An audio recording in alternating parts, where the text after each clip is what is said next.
Hey YouTube, this is CJ from CJ Plays Card Games. Today's deck profile is a Weiss Schwarz deck. It's Disgaea. The deck is green-red.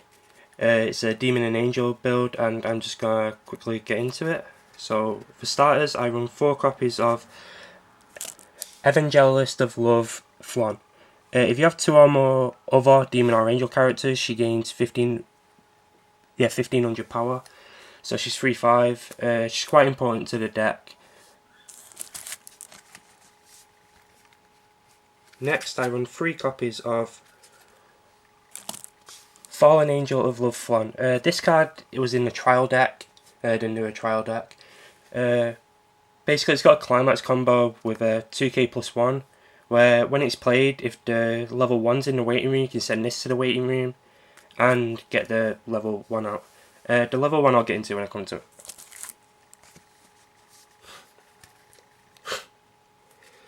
Next, I run 2 copies of Power of Sardines Valvatores. If you have 1 or less other characters, he gains 1000 power and he can't be reversed by auto effects. So that's like Suiciders, or I don't know, maybe they've got events or something that can do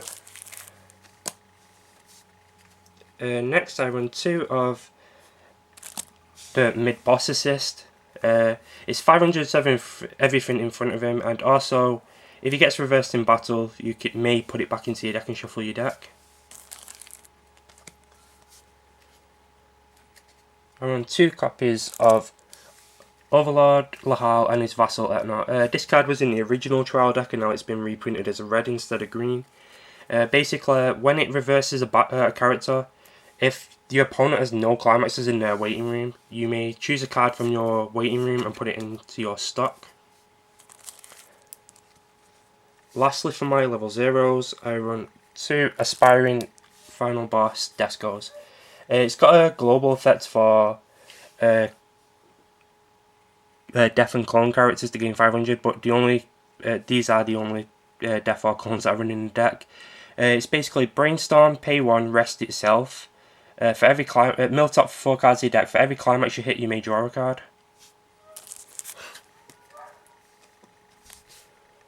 For my level 1s, I run 2 copies of Dominating Presence of Netherworld Lahal. It's a level assist for Demons and Angels. It's probably one of the only assists that's actually worth running in a red-green build. Yeah. Next, I run 4 copies of Pinch Revival Pure Flan. This card was in the trial deck, and it's the card that the level 0 changes into. Anytime this card hits the field from your waiting room, you may choose an angel from your waiting room, put it face down underneath it as a marker, and it gains 1500 power. It's also got Clock Encore, which will still make its effects go off, or you could still use the pay 3 rule. It's just a really useful card.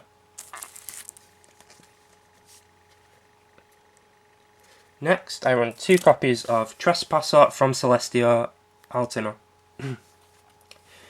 If you have 4 or more cards in your stock, it gains 1000 power, so it goes to 7k, and it's also got Character Encore, so you can discard a character if it gets reversed.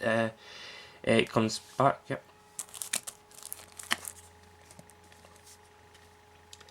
Next, I run 2 copies of Thief Angel Altina. On play, you can rest 2 of your stand characters, choose one of your characters. During this turn, if that character reverses something, you can stock charge, just take the top card of your deck and put it into your stock. And lastly, for my level 1s, I run 2 of the Etna and Flan assists. It's just a 1500 backup. Onto my level 2s, and I run 3 copies of Awakened Angel Pure Flan. On play, you can discard a card, check top 4 cards of your deck for an angel or demon. I think that's pretty much all she does. Yeah,